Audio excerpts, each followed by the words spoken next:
ji ko dilli ko so wonko dillini ɗum minen wonko muusi min wonko metti min amin jiɗi leydi ndi fof nana ha tengti e président de la république du Sénégal woni Moussa Macky Sall minen Gawdal naaɓe min gona position min gonta won position so wonko tawi min inna inde wonde wiya goɗɗum minen komin APR 100%. kuuray noon rewiɗo ummima gila jeeri ari ha Dande Maayo rewi dendagal kuura fof wirtima wuuro amen Gawdal min keɓani kuura ina metti min kala no kuura no ɓuuri yawde amin ñaagui ɗum président Macky Sall yo Gawdal heɓ kuura so ɗum ɓenni hakkude amen ɗo e Garwaye ko 2 kilométre so ñawɗo ñawi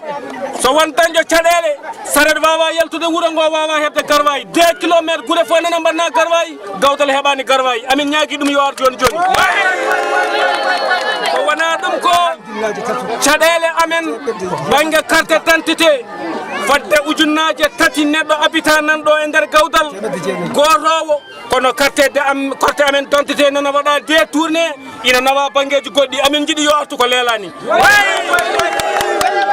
dendagal leydi Sénégal amin mbaɗi lancé un appel yo carte d'identité ji amen gartu yomin koɓe kuura yomin dañ lawol wassalam